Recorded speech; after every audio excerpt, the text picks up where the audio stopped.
here this evening. So I'd like to welcome everyone here to our fourth night of our Junior Beef Producer webinar series. Tonight we're going to cover show animal nutrition and we don't have a feed sales rep coming to talk. So this is not a sales presentation. And I'm going to turn this over to Kurt Freilich, one of our extension agents in Western North Dakota, to introduce our topic tonight. But before we do that, if you got any questions tonight throughout the program, please put those questions into the chat or question and answer area. We do have a couple people monitoring those questions in chat area throughout the evening that will ask those questions on your behalf, either during the presentation if we feel it's adequate at that time, or when we get to the end. So start putting those questions in at any time and we'll keep track of those throughout the evening. So with that, I'm going to turn the program over to Mr. Kurt Freilich. Well, thank you, Brian. I really appreciate that. And this is kind of an interesting junior beef webinar series that we've been doing. This is our fourth one of the series. And tonight, as you can see on the screen, is show animal nutrition. I'm assuming that we have quite a few individuals that are on our program this evening that are probably some 4-H or junior members of showing some animals and maybe have some questions about getting their animal fed right and getting it right to the so it looks appropriately when they get to that target show that they have.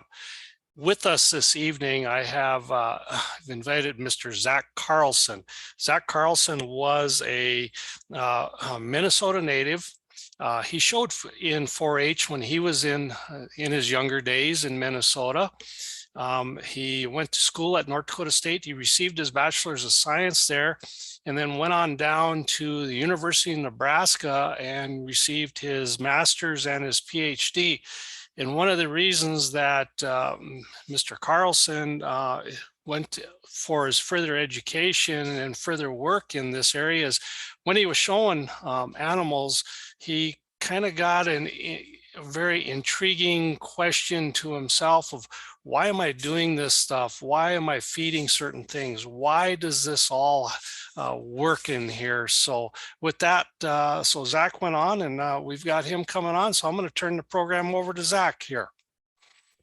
Thanks, Kurt, for that introduction, and good evening, everybody. It's certainly my pleasure to talk about, show animal nutrition and kind of focus in right on our beef cattle. And this is, I'm really looking forward to tonight's presentation and then questions, just because it's a little bit out of my norm of what we normally talk about. So I'm pretty excited. And with that, I think we'll just kind of get right into it. So let me make sure I can advance slides here. So what do we need to know, right? There's lots of different angles and different approaches we can take to trying to understand more about what the feeds that we feed and what kind of target level of gains and everything like that we need to achieve, depending on, right, not only what class of animal, if we're talking breeding or marketing, but also, right, breeds and how those change and time of year, right? And if we're in prospect shows or if we're into the midsummer jam of all the shows and you've got the show list. And so kind of where do we start and what's our best approach? And so really, we'll start with a bunch of questions, right? So we'll answer a question with a bunch of questions, but we'll eventually get to some information here in just a little bit. So how much does your animal need to gain, right? That's really ultimately the question. And this doesn't matter if we're looking at market animals or if we're into our breeding heifers and everything like that. We need to kind of pick a target goal, right? And then work our way backwards. And so we'll get into that in just a little bit.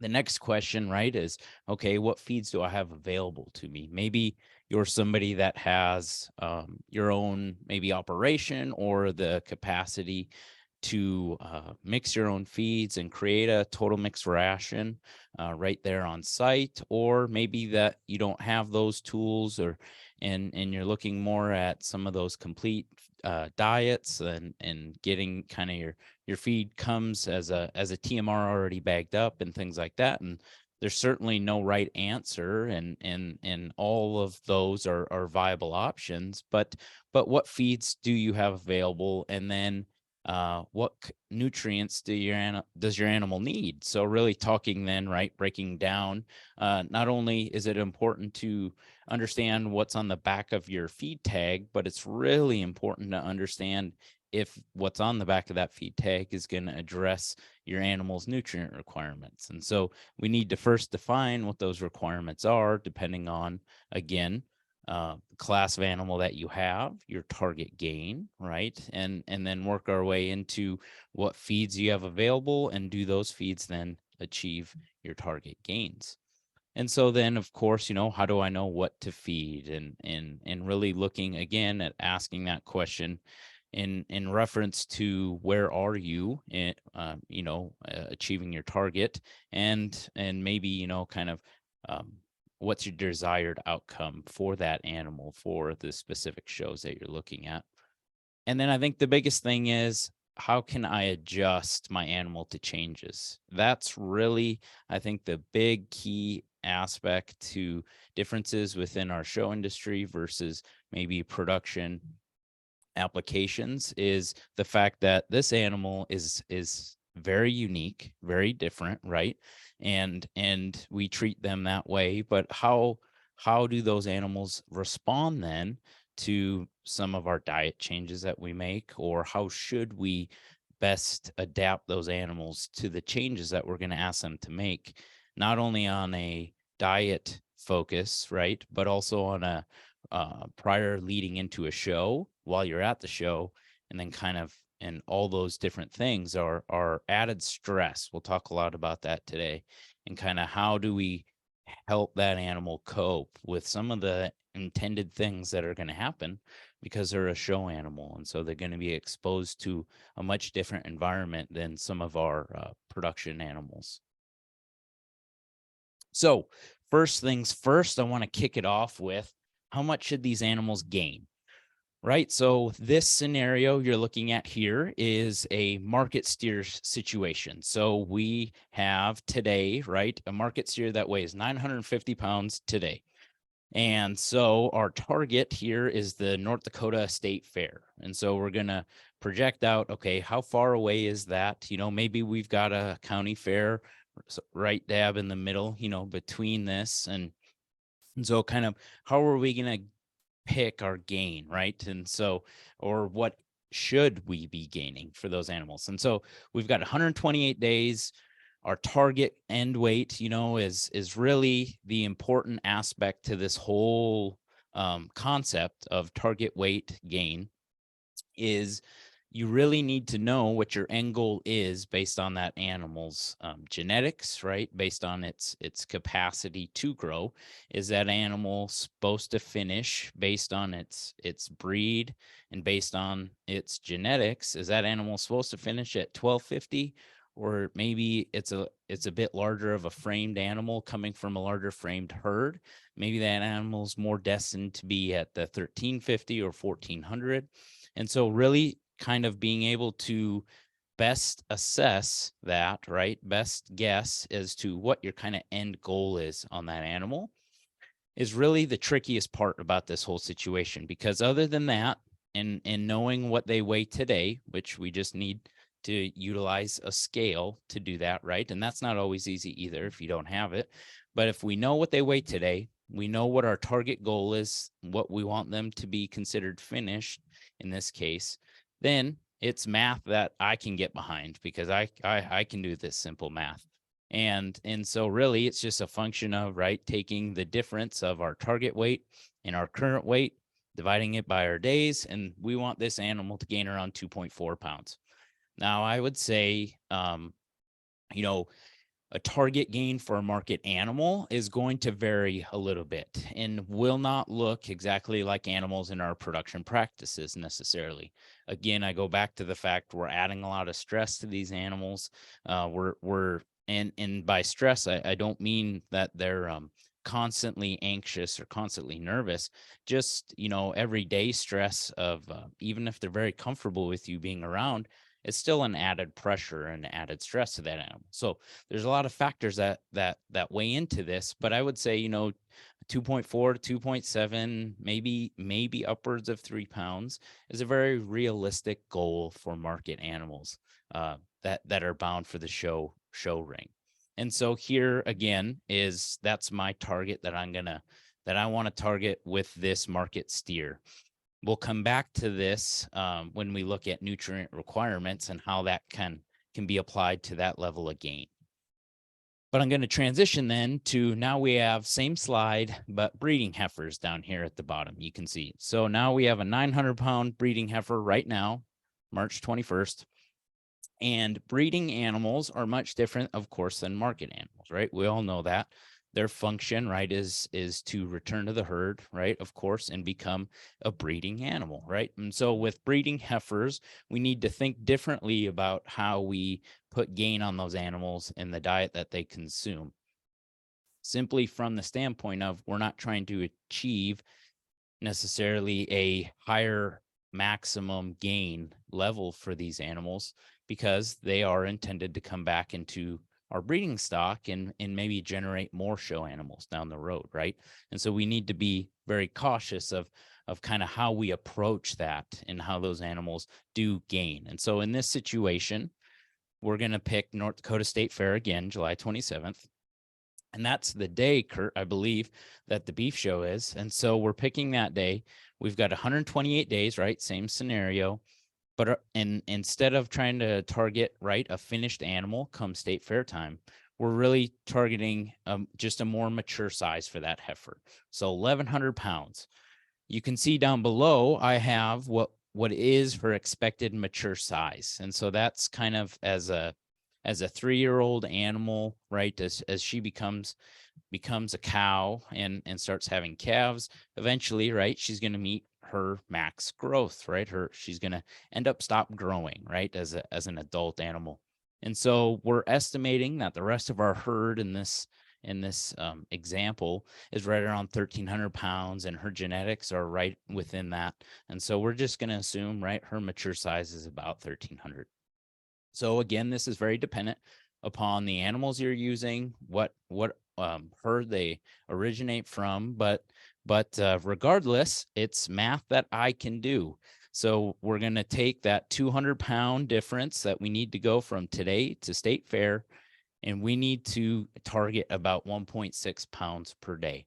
And so that's very realistic for a lot of our breeding animals. Again, if they weigh that 900 pounds right now, right? And so depending on your situation, and we can talk about that at the end of the presentation, those numbers might be different, right? These are not numbers that I'm encouraging you to use yourself. I'm encouraging you to figure out these numbers and calculate them yourself based on your target dates for your shows and really where you want to end up, right? Where you want that animal to be really at its best and looking at. And so with that in mind and thinking along the breeding heifer aspects, I've got body condition scores here.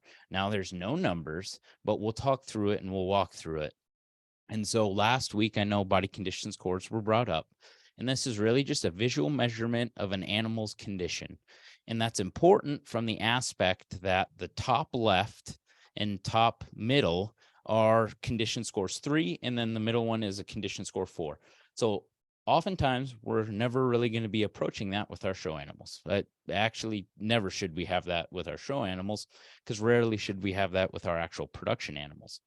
To the top right is a score of 5. So I put on the bottom from left to right 6, 7, and 8. Now those are going to more align with our show animals in the terms that we're usually putting a little bit more external condition on those animals. right? In terms of kind of helping with that phenotypic look, that the look that they give in the show ring. And so whether we're talking breeding animals, which in the sense of using these scores, you guys can see the bit of difference, right? Especially when we look at that top left, moving from a 3 all the way down into a 6, 7, and an 8, right? We can see the clear visual differences with those. And so I would just emphasize that our breeding heifers should be a body condition score 6.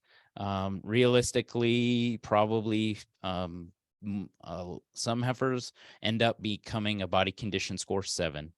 It's really important to think about just beyond the show, these animals, right? Because they're breeding heifers, right? They're going to come back hopefully into your operation and start generating more show animals for you. And so in that situation, it's important to monitor body condition because of how closely related body condition can be to how easily those animals can get pregnant. And that is the ultimate goal when the shows are all done and that animal gets to come back home, right? Is that animal will then be there for you to generate more show livestock. And so it's important that we do monitor those breeding animals and focus on having that condition that's desired within the show, but being cautious about those animals and not going too fast with our gains or too strong with those breeding animals. Now our market animals are going to, of course, be in a higher bracket related to that body condition score. So, but moving on in a sense, then I want to kind of go and take a look at growth requirements and really what these animals are needing for growth. So I've got just a really nice diagram, I think, that shows over the course of a young animal's time. And so this red line is kind of muscle growth and really, and then the brown line would be our kind of our fat growth. So we just got done talking about external condition on an animal. That external condition is all pretty much fat. And so that animal is depositing fat in different places. When we have our prospect steer or heifer, that maybe they weigh 400, 500, 600 pounds, those animals are over here on the left side of this graph. And so their growth is much more rapid than our larger animals, our older animals. And so the diet that those animals need is going to be more focused on achieving a protein level. It's going to be a higher protein concentration in that diet because there's a lot of need for that protein to increase growth. And then beyond that, we're going to, of course, need energy, and we'll get into those in just a little bit.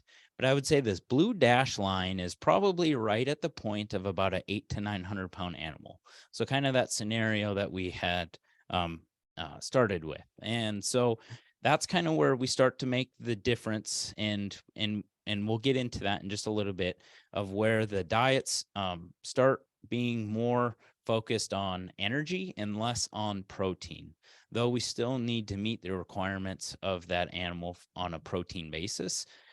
The importance of it starts to get a little bit less as we move that into a 8,000 to 9,000 pound animal. And so this really just does a good job, in my opinion, of showing that there's an increased need for protein because we have an increased that animal's growing rapidly and putting on muscle, and so we need to help provide the nutrients necessary to do that. And the large one of that of those is protein. Okay, lots of numbers here on this table, but don't worry, I'll kind of break it down and really focus on the darker areas here. So what I have here is nutrient requirements of a moderate gain. And so here what you can see is essentially if an animal is trying to achieve, say a 3 pound gain, right, a little bit above what that target was that we had earlier, we can see, achieving that gain, right, from 600 pounds, 700 or 800 pound, wherever our animal is right now, and what the necessary nutrients are. So animals do not have a dry matter intake requirement. Now, this is an estimate for dry matter intake for that animal.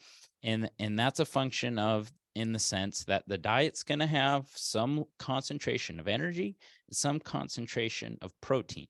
And so when we have those, we need if we let the animal eat as much as possible, right? We need to kind of know then, does that diet, based on how much protein and how much energy is in it, is that going to meet the animal's requirements? And so these are just rule of thumb numbers for dry matter in a diet. And so the reason I keep saying dry matter is essentially we don't want to count water that's in the diet. So if we think of like corn silage, if you know of, or even haylage or any of those really wet feeds, that has a lot of water in it. Water doesn't provide energy or protein. We'll talk about the importance of water in just a little bit, but it doesn't bring in any energy or protein. So we need to remove that from the equation when we start to talk about protein and energy. So anyway, these numbers might seem low to you because we haven't added the moisture back from the diet. But in a lot of cases, if you're buying commercial feed, or you have just some, if you're feeding drier feeds to begin with, right, there's not a lot of water in them, these numbers will be pretty close to what you're used to, or if you're weighing out your feeds. And so anyway, looking at TDN, which is total digestible nutrients, we'll talk about that in just a little bit, but that's the energy content of the diet. And you can see, to achieve a 3-pound gain, we don't need to change the energy content of the diet, as the animal goes from 600 pounds at the top of the table all the way down to 1,200 pounds at the bottom. So what does change is the crude protein of the diet. And so here that's where it's really important, and go back to that graph, right? Think about that chart I just showed, and that this lighter weight animal is going to need a lot more protein in its diet than these heavier weight animals. And so that changes, right, how we feed an animal maybe after we've weaned them in the fall, to how we're going to be feeding an animal right now, to maybe what we need to be feeding them here this summer.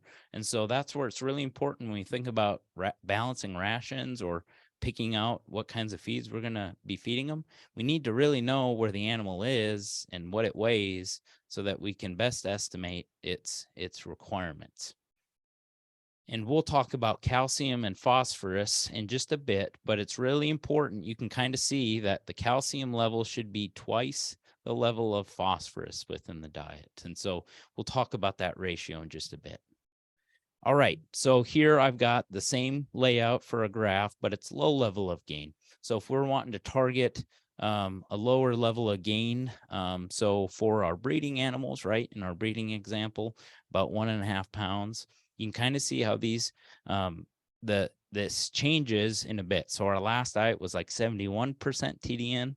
This one you can see is a little bit lower in energy in that sense. And likewise, our protein levels are lower because they're not growing as fast. So they're not putting on as much muscle. So they don't need nearly the level of protein. So again, it depends on what animal and what your target gain is going to drive a lot of what the diet needs to be, or how best the diet fits the animal's nutrient requirements. Okay, so with that in mind, we're going to talk about the classes of nutrients. Water's, of course, the most important nutrient here. It doesn't matter what we're putting in the diet. If the animals aren't eating it because they're thirsty, then it doesn't really matter, right? We can have the best diet that fits all the criteria to meet all their demands, but if they don't have clean, fresh water, it doesn't really matter. And so, of course, this is the most important nutrient, right? It helps keep the animals cool, and especially in hot temperatures.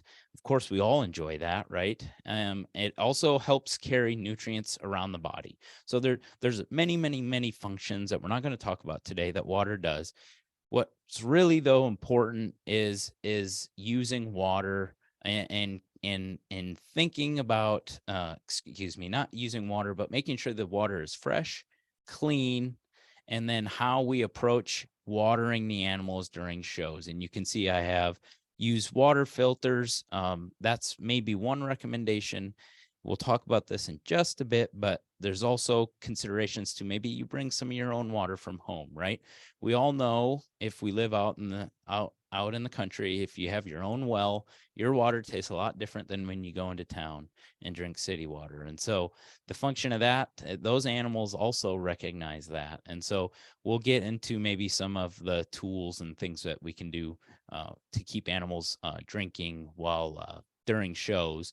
But of course, keeping access to clean, fresh water should be a daily chore and should be focused every single day on. And so, because certainly, as I said, fresh, clean water can help animals gain more and help you achieve that target, along with just being good stewards of the animals and making sure that they're comfortable.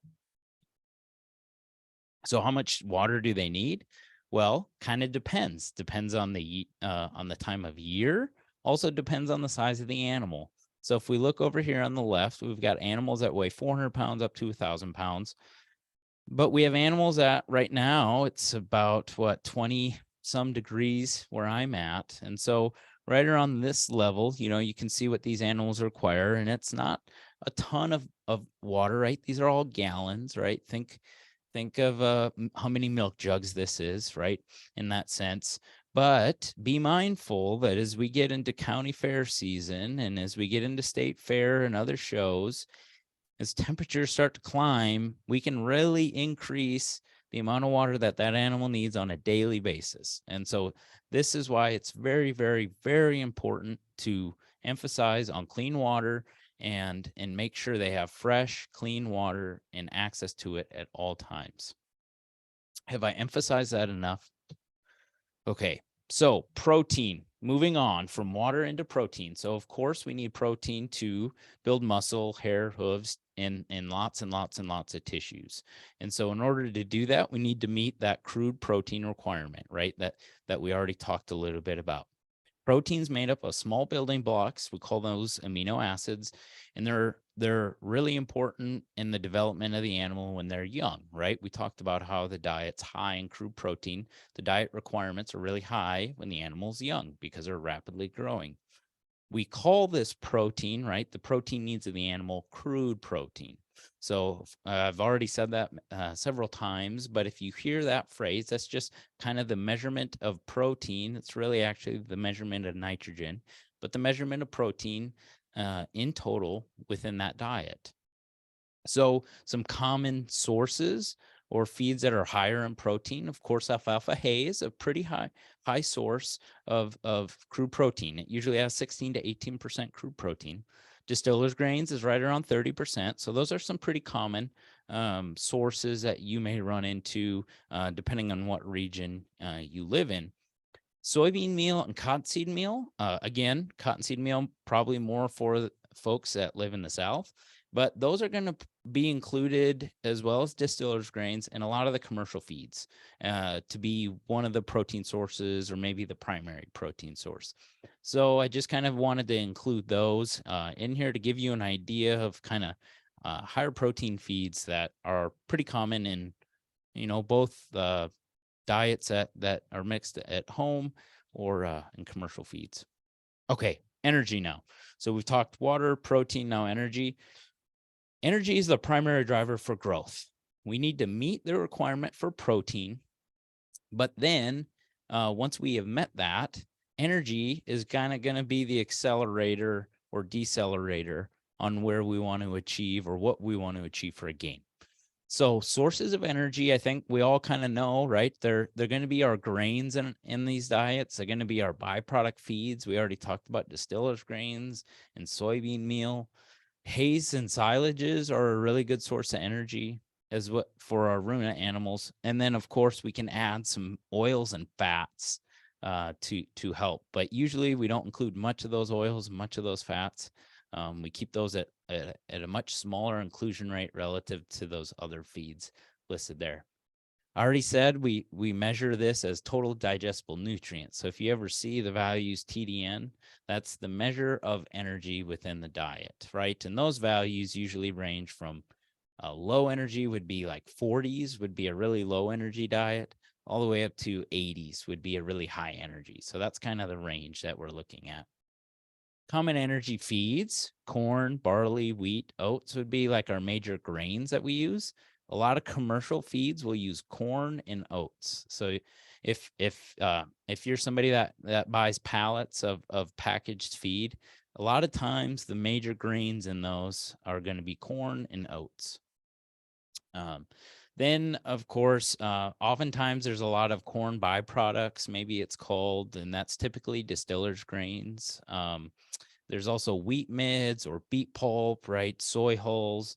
So there's lots of these byproduct feeds that we can utilize for energy sources, as well as oils. Maybe it's a vegetable oil, maybe it's a specific vegetable oil, soybean oil, or something like that, that we can again use to help kind of bind the diet up together, right? And think about if you ever make cookies, right? Kind of all those wet ingredients that you use to kind of get all the flour and everything to stick together. We can use some vegetable oil or maybe some molasses to help bind those and kind of keep the diet from being too dusty and everything like that. Because as much as you don't like the dust, the animals don't like the dust either when they go to eat that. So we can use some of those, and they also bring in energy. Minerals. All right. So we definitely need minerals, and we need lots of them. And I don't have nearly enough time to talk about all the minerals and everything like that, but we need them to grow a lot of bone. And animals are growing a lot of bone when they're young, right? And so we need minerals to help grow a lot of our tissues within our body, teeth, or blood, muscle. Almost everything in the body needs a mineral to help it grow. You might hear of some minerals called trace minerals, and those just mean that they're needed in smaller amounts. And so I've listed just kind of the major ones within there. And then we can't forget, when we're talking about minerals, that animals have a sodium requirement. And so you need to make sure you're providing not just a mineral block, but a salt, and preferably an iodized salt. And so if you're somebody that uses these blocks like I have on the screen, that's great. Just make sure that you're providing a salt block as well as a mineral block. And so our macro minerals that we need, in large part, I've only listed here calcium and phosphorus, but it's really important to balance that ratio out, especially with our market steers.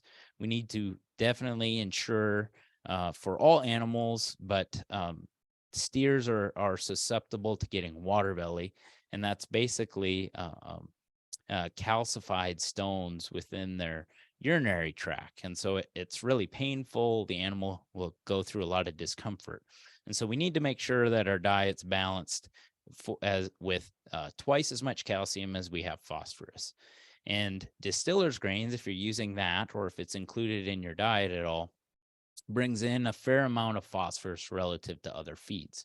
Doesn't mean we shouldn't use it. Oftentimes it's a great protein source, but it brings in some phosphorus. So we just need to make sure we've balanced our calcium appropriately to meet those animals' needs. And calcium's a fairly, typically, we include that in the diet in the form of limestone, and it's fairly cost effective and doesn't cost a lot. So it's really not too difficult for us to achieve that requirement if we know what we're doing in that sense.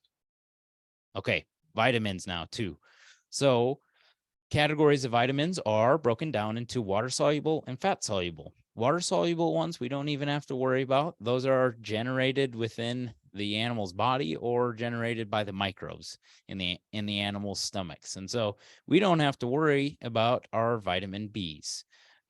What we do need to think about, though, is our fat soluble vitamins. Those are the ones we need to make sure we're providing an additional supply of in the diet. So primarily A, D, and E. As you can see on the screen, vitamin K is produced in the rumen by the microbes that are in there, and so the animal can actually use that. And so it's a pretty cool situation that the animal benefits from having those microbes. One of many benefits. But so we're going to include in our mineral packs, right? We tend to call these things just a mineral pack, but they always, no, I shouldn't say always, they typically include a vitamin, but you need to read your labels to make sure. So Most of the time they get generally called just a mineral pack, but they'll have vitamins in there, but you definitely need to make sure. And so looking at that, we need to include those A, D, and E, make sure they're in the diet.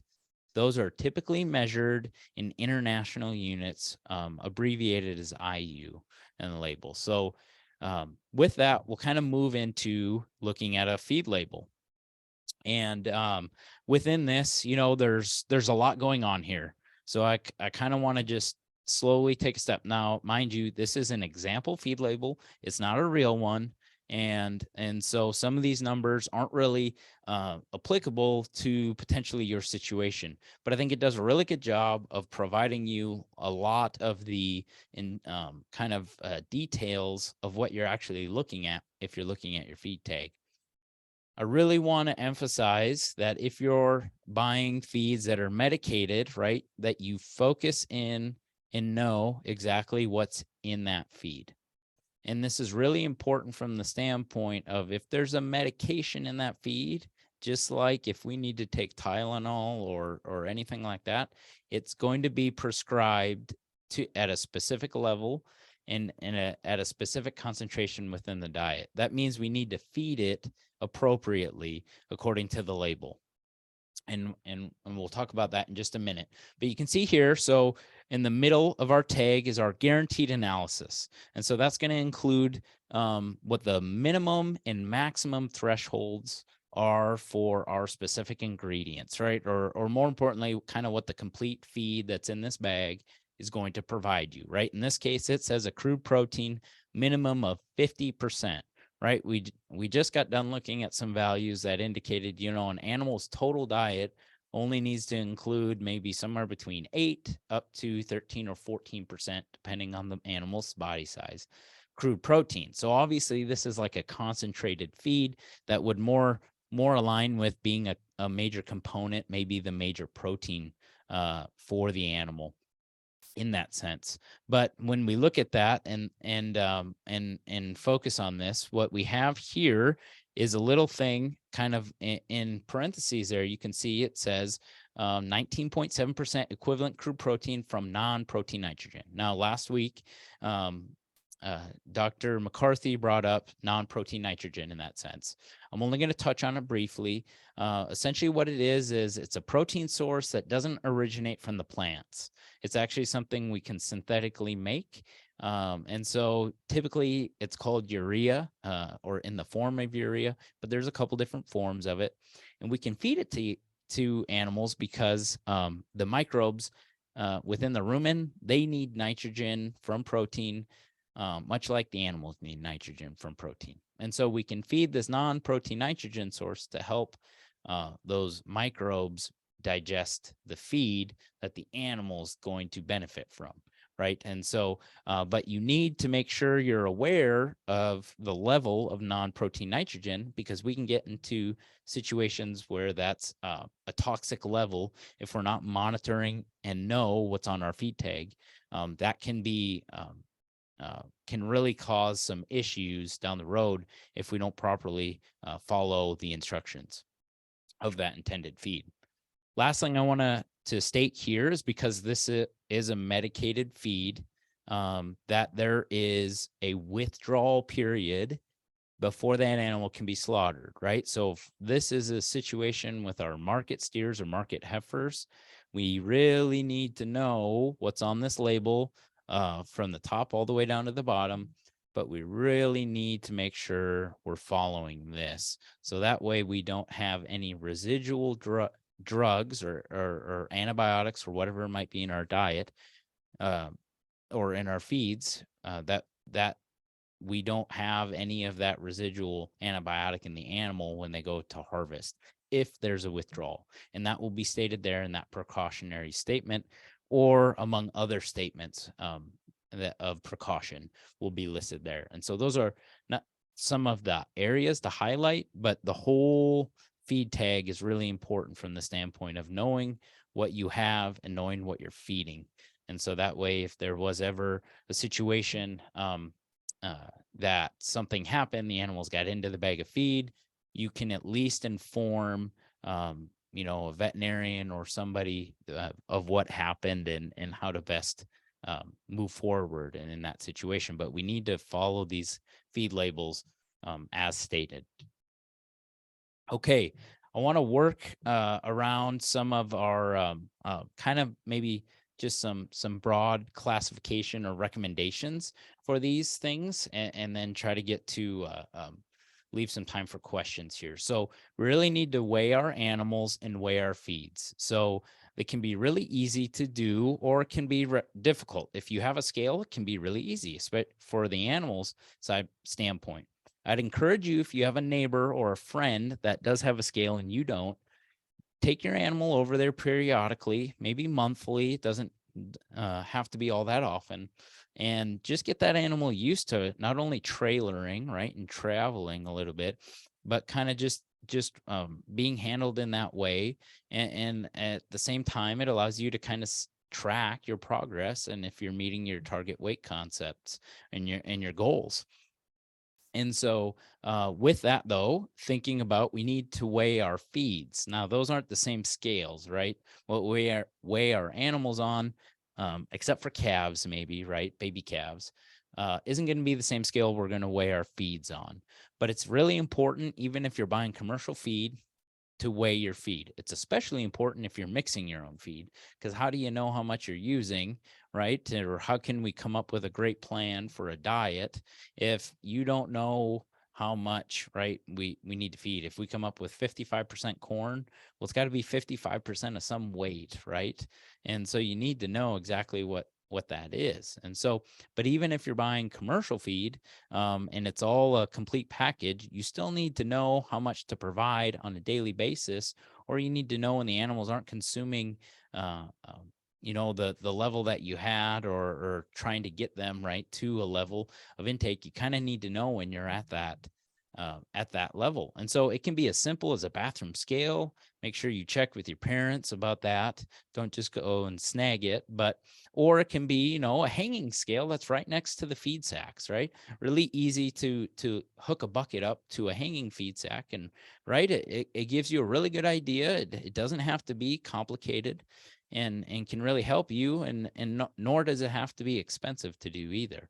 And so, of course, weighing animals is very expensive in terms of having a livestock scale. But again, find a neighbor, find somebody that you can just go periodically and see if you're on target, rather than getting to the show and finding out what you might have already thought, is, geez, my animal's just not gaining, I don't think, what they should. You can make some ration adjustments prior to the show, prior to putting them on the scale there at the show. Okay, so always remember, provide fresh, clean water and check that daily. If you're grinding your own feed, do not grind it too fine. It does not need to look like flour. It should not look even close to flour, and that will help the animal stay on feed and not give animals, if there's a lot of fines in that feed, and it tends to end up causing some digestive upsets in that animal. And then basically they go on a roller coaster for how much feed they're eating. One day they'll eat a lot, then they'll eat hardly any the next day because they got a stomach ache. Then they'll be hungry, starved the next day. And you get into this really bad roller coaster pattern. And what you end up with is an animal that did not achieve its desired gain. So keep fresh feed in the bunks and remove any old feed out of the bunks. So I would say if it's been 2 days and there's still some feed on the edges of the bunk, make sure you remove that stuff. So if it's where it becomes really bad is if there's anything that gets wet or gets rained on or snowed on, right?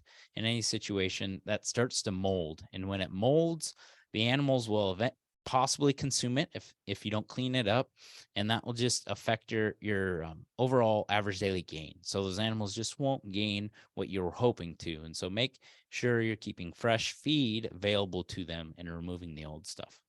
Provide minerals and vitamins at all times. So if it's included in your diet, that's great. If it's not included in your diet and you're providing it free choice, I encourage you to track how much they're actually consuming. Most mineral and vitamin packages are targeting 2 to 4 ounces of intake per day. I would encourage you to look, are they actually consuming that? Because as we already talked about, the importance of vitamins and minerals and growth, you want to make sure the animals are actually getting that. And so if you have free choice, right, we have it as a pile, right, of loose mineral, we say, in the pen, we want to make sure they're actually consuming it. So take that hanging scale, right, that you're weighing your feed on now, and weigh that bucket of mineral and see how much is disappearing on a week or 2 week basis, and depending on how many animals you got in the pen, and make sure they're kind of targeting that eighth of a pound to a quarter of a pound intake, that they're supposed to be, just to make sure they're getting enough minerals and vitamins. Consistency in my whole discussion, if there's one thing you take away from today, consistency is key. These animals are going through a lot. They're being stressed in a lot of different ways, even if they don't look stressed. And so it's really important that you be consistent with them. That includes the timing of feeding every single day. Keep within the hour every single day. If you feed at 7 a.m. and 7 p.m., try to stay within that hour every single day. That can be difficult with busy lives and everything going on, but it's really important that those animals are on a routine that's very consistent. That can do a lot more than the fanciest rations that we can develop, is just being consistent. Adapt cattle to new diets slowly. Make those changes over the course of a week, and I would encourage you to make them over 2 weeks. There's no rush in this situation, and animals that have time to adapt will be much better off moving through into that new diet, and you will not see any decreases in feed intake or animals just not wanting to consume feed or anything like that. If you gradually increase the inclusion of the new diet and gradually decrease the inclusion of the old diet. Feed twice a day if you can. It really is best that way, because a lot of times our animals there's obviously somebody that thinks they're, the king of the pen, and they're going to dominate the bunk, right? And as best as possible, even if all your animals seem to get along together. And when they do that, if you only feed once a day, that bully or that king of the pen, he's going to, or she's going to block, right, or take as much bunk space as she can, right? If you're feeding in some kind of bunk, and they're going to want to eat as much as they possibly can, and they're going to maybe short one of the other calves in that way, or they're going to make the other calves wait. Feeding twice a day, once in the morning, once at nights, gives better access for all animals to that feed, and allows for those animals that can't get right up to the bunk right away, gives them another opportunity to have feed in the afternoon. And so it's while it creates more of a chore, right? Feeding twice a day is better than once a day. Okay, if you're going to hold cattle, and we're going to look at target gains, right? And you're going to be at, what, you got to your finishing period too quickly, or you're quit, they're doing better than you anticipated on the diet that you're feeding. I really encourage you to get somebody that has nutritional experience involved, because animals can really fall apart quickly if we don't put together the appropriate ration when we're trying to hold the animal, right? So what I mean here is, if an animal really gets to its finish weight a month early, and now you need to kind of figure out what to do, get somebody that's been in that situation and has an education that can help you with that, or know the right people that can get involved with it. And so that's important, because once we're trying to hold animals, we do not want to limit a nutrient potentially or restrict them from anything necessarily. We're just trying to readjust, right? And kind of maintain them in a way. But it's really easy to be wrong in that situation and start limiting them on a specific nutrient, and then the animals can really fall apart. And then by the time you notice it, it's going to be showtime. So recalculate your target weights, right? Figure out what they're weighing now, and then where you need to be, and that'll help with looking at the diet. And then focus on varying the forage inclusion of the diet, and so increasing the forage and decreasing the grain portion of the diet. That's going to be the best option, but depending on what your target gain is, or how much you want to hold them, is going to depend. That's going to drive how much forage you're bringing into the diet. Okay, feeding before the show, 1 to 2 weeks, and more appropriately, probably 2 weeks before the show. Tie your animals up during feeding, right? Put halters on them, bring them up, tie them up. Get them used to consuming feed out of a feed pan, the feed pan that they're going to be using at the show. And so do this 2 weeks before, and this will help them adjust to that new stress of moving the animal, right? Transporting the animal to that new environment, which is the show. Even if they've been there before, it's still a new environment. It's not home for them, just like it's not home for you. And so another key point here is water them with the bucket. So feed them and then water them with the same bucket that you're going to use at the show. Again, we're trying to create a situation where not everything that they're exposed to at the show is a new thing or a new stressor, I'll call them, in this situation. So if we can, we're always better off to adapt these animals gradually and slowly and get them used to things as much at home as possible before going to the show. I would encourage you the last day before traveling to the show, even if it's not that far away, maybe it's your county fair, I would encourage you to only feed 2/3 of what you normally feed that animal. Excuse me.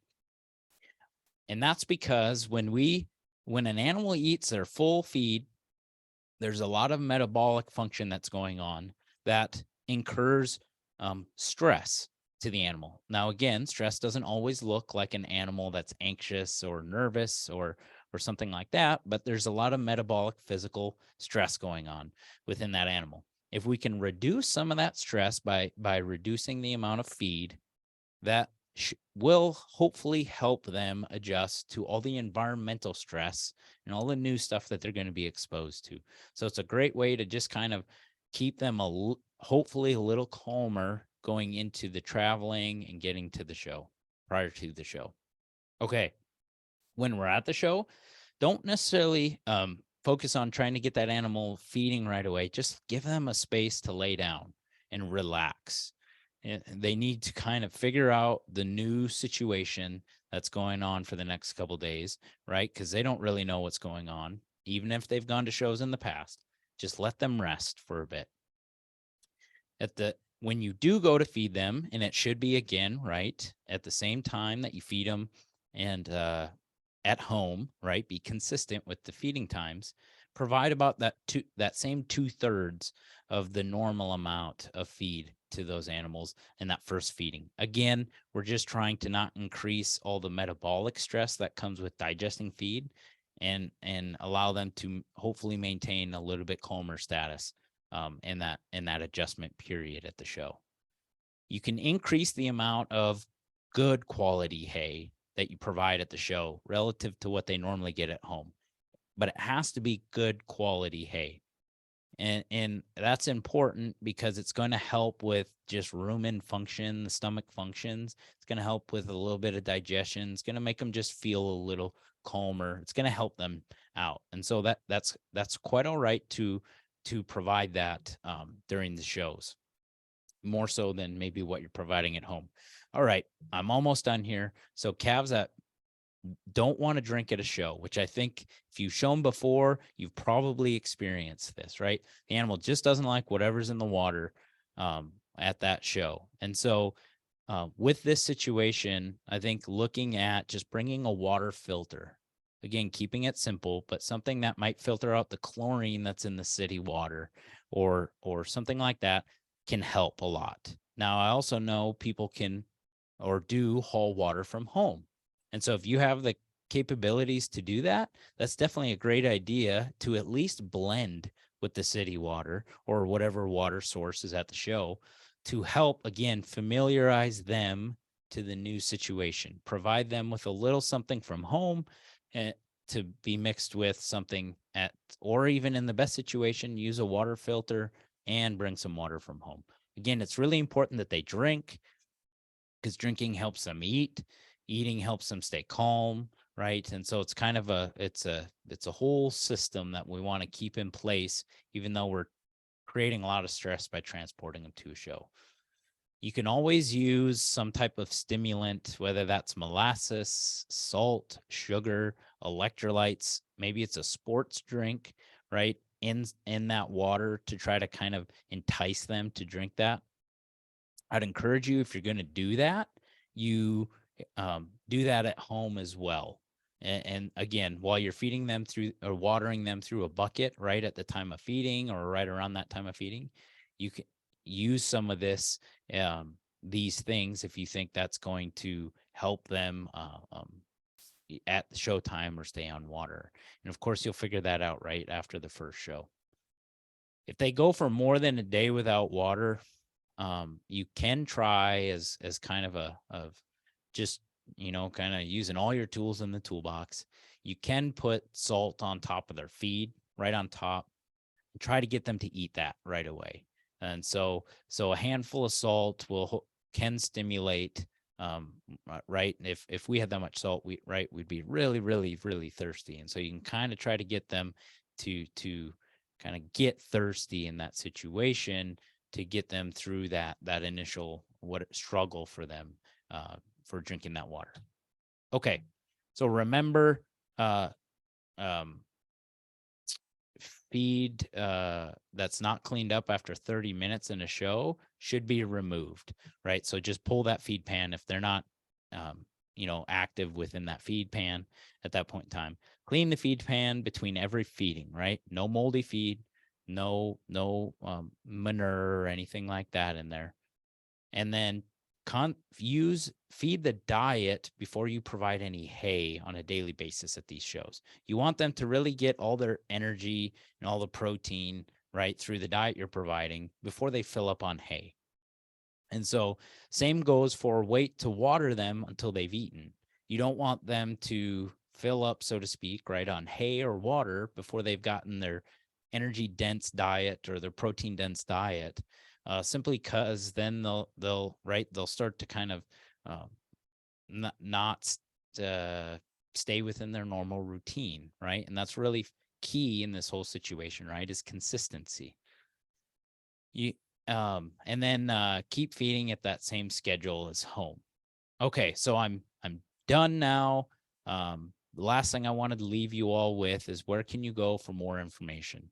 I'd encourage you all, and I know we've got many different states here, talk with your extension agents or your extension services within your state, and they can help you, whether it's balancing a ration, or maybe they know who to get you connected with to be successful in that. Once you establish you want to balance some rations, you want to start taking some of the measures we talked about today.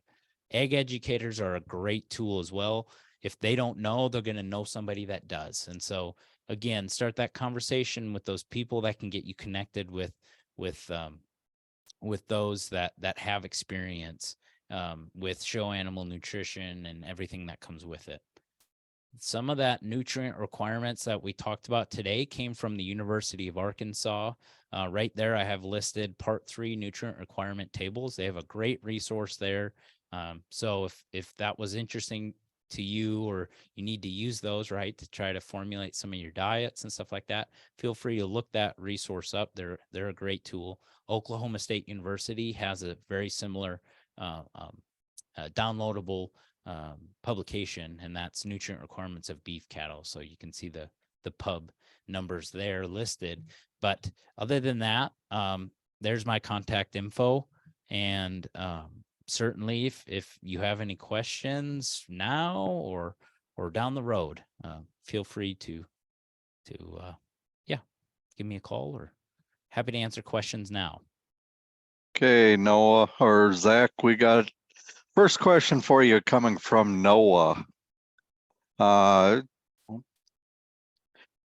If my breeding heifer needs to gain 1.6 pounds a day, how much should they eat? Because they usually exercise and digest them out. Yeah. So it's complicated. There's about 10 questions I have for you within that situation. And so it's kind of, where are they now? What's the protein and the energy level of your diets? Maybe you need to start there and try to figure out protein and energy do they need? Because again, it isn't entirely that they have to, you need to be feeding them a certain amount. It's really all about the concentration of the protein and the concentration of the energy in the diet will dictate then how much you need to make sure they are eating. And so that's really kind of where you got to start with. I will say that lower gains like 1.5, 1.6, those energy levels to get those lower gains are going to be lower, right? So again, the example I used that was like a 55 TDN, but that doesn't necessarily mean that's going to fit where you are, especially when we talk about exercising, right? And we're going to increase. A lot of those numbers we talked about today in those tables are values that we've derived from research that we've done. I can guarantee that research was not done with show animals. So I think it came up last week as a question of what are the energy requirements of a show animal different or the same as our production animals? And I think our energy requirements for show animals are higher because of all the activity we're asking them to do. Maybe it's exercise, but maybe it's being a little heavier, right? Have a little more condition at that time. That requires energy just to maintain that animal there. So I can't quite answer your question, but certainly shoot me an email or give me a phone call at some point in time, and we can talk more about the specifics of your question. Okay, Zach, we got another question here, popped up in the Q&A portion from John. What would you expect to be the mineral composition of a mature lactating cow going into the breeding season? So this question kind of reflects back to last week, but I think you can answer this. Yeah, so mineral composition of Mature. consumption. Okay, so mineral consumption of a mature lactating cow. Okay, so a big driver, what would be expected to be mineral? It's going to depend on what's in the mineral. So if the mineral is so we have flow agents or carriers within the mineral, right, that are going to bring all the small minerals, the trace minerals. There's going to be one large component of that mineral. If it's a loose mineral or even if it's a block, it oftentimes is limestone is the carrier. And so if it's limestone, the odds of the animals consuming more and more of it is potentially less. Limestone just kind of has a bitterness to it. If the carrier's distillers grains, the animals might consume that because they've got that flavor for distillers, so they're going to consume more and more of it. Needless to say, the back half of your question, mature lactating cows are going to consume more of your mineral than they will when they are a dry cow, for the most part. And so your consumption might vary just simply from the fact that animal is a lactating animal now, because our intakes increase with the production of milk and everything like that. But some of your minerals are geared for 2-ounce mineral and some are geared for 4-ounce consumption. It's going to vary not only by animal, but stage of production and what your mineral's made up of. Because some, they don't tell me this, right? But some we know are made up of some things that have a more bitter taste to them, and some have a more desired taste. I don't know what the desire is, but the animals will consume more of that. So it is going to depend on what mineral you're providing to.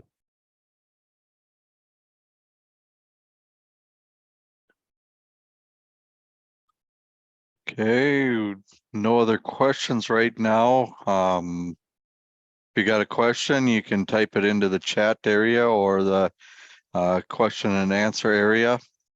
For those of you looking for previous presentations, we have those listed in the chat as well. You can go to that link there in YouTube, and that will take you to our previous 3 webinars. And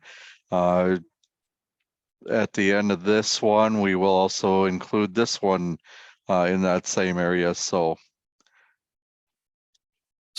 Brian, this is Kurt, and I have a question for Zach. Zach and I kind of talked about this a little bit earlier today. What about supplements or feed additives? What are your thoughts to some of those, Zach? Yeah, so that's a whole can of worms, right? Feed additives, especially within our show industry, can have some really big ranging, right? We can be talking about additives that go in our mineral packages that are kind of different minerals that we're providing, all the way to probiotics, prebiotics, and there's a hundreds of feed additives. So we need to kind of narrow down specifically maybe what more aligns with the ones of interest. And so one of those would be that I believe has some value within the show industry would be some of our stress supplements. So those often are in the form of of a yeast based product. I'm not going to name brand names or anything like that, but there's a lot that kind of, they even use them in their titles, right? That are stress supplements. Now, I think in a production setting, I don't know if those really pay themselves back to those animals, but I think in a show situation where we're talking about, again, stress doesn't mean the animal is like anxious, just wound up all the time. We certainly have those animals in the show industry, and we all can relate to that. But there's just kind of low level stressors of daily function, even if it's combing the animal, right? And so there's a lot of these things that kind of build upon themselves. So I think back to feed additives, stress supplements, again, there's lots of those different things, but kind of a function of gut health and things like that. I think those have value in our show industry to help our animals adjust, right, to these new environments, right? So if we think about the time you're bringing the animals up 2 weeks before the show, maybe incorporating some of those components, again, talk to people that use those and find out their opinions. But I do think those have a place in our show stock because of the added stress and everything that we're putting in on those animals, because we're investing a lot of time, a lot of resources into these animals. And so we hate to see that be wasted, through just kind of the stressors that occur when the animal is transported, a couple states away and stuff like that. Okay, Thanks. Zach. Oh. Thank you, Zach. Go ahead, Brian. We got a couple more questions that popped up here in the Q&A. The first one's coming from Olivia. What's the easiest way to figure out how to feed for an average daily gain? Okay, Olivia. So easiest way to figure it out. So you need to work through that. What are you trying? What's your goal? Gain. So if we're in a market animal and we pick just 2.5 pounds, okay, then you got to look at the requirements in some capacity for that animal to gain that. How much energy and how much protein, because the animal doesn't need specifically, 5 pounds of corn. It just needs a level of energy and a level of protein. And we can do that through all different combinations of feeds. So once you figure out how much you want your animal to gain and what the diet needs to have to achieve that, then you can look at what you're feeding and if that's meeting the level. So the easiest, that to me is the easiest way to figure out how to feed for that average daily gain, is just simply look at what you have available to you for feeds, what the animal needs. If it's 12% crude protein in a 65% TDN diet, okay, if that's what we decide is going to get us our 2.5 pounds, let's just say, then we need to make sure our feed tag or our feed components, if we have our own diets, add up the TDN values of all those ingredients, or look at the feed tag and look at the minimum guaranteed analysis and make sure that that protein, if it's a complete feed, right, it's meant to be the only thing the animal eats. We need to make sure it we see on that tag that those levels, and say if it's a 12.5% protein, then we know, we're meeting those requirements of that animal when the animal has access to whatever the feed tag says for a targeted intake of that feed. So you just have to start kind of looking at what does the animal need to get the gain that you want? What do you have available for feeds? And then it's really just kind of looking at adding those energy values up, adding those protein values up to get you to see if you're meeting the needs of the animal. Okay. Next question comes from Wendy, and a little off target, but she is planning to go to school for feed nutrition. What classes do you recommend? Well, I'm going to recommend you come to North Dakota State University, but apart from that, it's really a lot of animal science courses or majors are going to provide you with all the levels of feeds and feeding in there. So maybe one thing, to look at apart from this is some of those introductory level textbooks. Those are often easy reads as you prepare for college, and might give you a little additional information that helps you wrap your head around it, because nutrition is simply a lot of chemistry and biochemistry to try to better understand everything we talked about today. Okay. Not a question, but Parker would like to see that weight chart again All right. for weight gain. And Travis is wondering if you have a poll to launch. Did we do a poll this time? Kurt, did you get a poll done? No, I'm sorry, I did not. Okay. Was unable to, didn't get that job done today. All right, Parker. So if we're looking at this moderate gain, again, maybe kind of to go back to Olivia,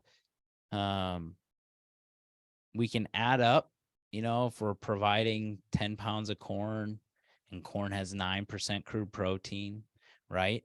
10 pounds of corn at 9% crude protein is going to provide us with 9% crude protein concentration of the diet, right? So we can start to kind of build our diet together based on how much we're feeding. But this is really important to focus on the weight. We need to know if it's 10 pounds of corn or if it's 8 pounds of corn. Kind of as we think about what that animal is actually getting from our diet, we can sit and do the math. If we so I guess, Olivia, look back into we have a publication here at NDSU called the Alternative Feeds List. So if you search that NDSU extension Alternative Feeds, that'll give you a list of the concentrations of proteins and energy that are in different kinds of feeds. So that will help you get started if you have your own feeds and you're not looking at a feed tag. That can help you get started figuring out how much protein is actually in your diets. Okay, we got another question in the Q&A, and I'm going to give a warning. We might have time for 1 to 2 more questions if anyone wants to throw those in, but Megan's got one here. Are there any supplements that you have found particularly beneficial for the winter months? What about diatomaceous earth? So I guess kind of that question, I'm trying to think about what you're trying to achieve by using the supplement during the winter. I guess that's kind of where I would start, Megan. Just trying to, think about if you're talking supplemental feed, or if I have not heard of diatomaceous earth or know what that exactly is. So I'd have to look at that. Again, email me. And I can follow up with that and look at that. But I'm not entirely sure what the purpose of the supplement would be over the winter months. And so I need a little bit more information there to help answer that question. Okay, we've got a question on the where the recordings can be found, and if you go up in earlier in the chat, Jeff had posted where the previous presentations can be viewed. So if you scroll up in that webinar chat area, you can find the link to those previous presentations.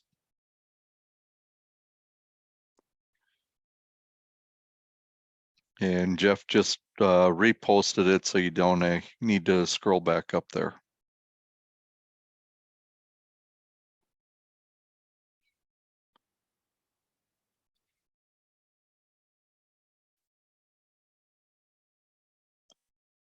So, okay, Travis put in here, diatomaceous earth promotes weight gain, helps support their immune and digestive systems, and because diatomaceous earth is a form of silica, it is known to give cattle strong hoofs, healthier and shinier coats. The best results are when the cattle are consistently eating the diatomaceous earth feed mixture. I want to add to this discussion that before you get into looking at supplements to enhance your animal's growth and performance, it's really important to get your basic nutrition down and get it down right. So these supplements are not going to have near the effect on the animal as a balanced ration will. And so I would encourage you all to focus on your making sure you're meeting the animal's requirements with the diets that you're providing before you get into looking at all the supplements available. Because like I said, there's a laundry list of available products and everything like that. And so certainly, as it relates to our discussion today and things like that, it's really important to be have a good health a nutrition program before we get into supplements. Okay, well, I don't see any other questions popping up in the Q&A and the webinar chat, and we're a little past 7:45, so I think it's a good time to sign off for the evening. I want to thank Zach and Kurt for pulling this together. Join us next week, Tuesday evening, for our last webinar series for this winter on for the Junior Beef Producers webinar series. Next week, we're going to talk about grazing options. So come back, join us next week. Hopefully we're going to start seeing some springtime real soon, especially for those individuals in the North Dakota, South Dakota, Minnesota area. So thank you again, Zach and Kurt, and thank you everyone for attending tonight. Thank you, Brian, for hosting this and helping guide us through the evening. See you, everybody.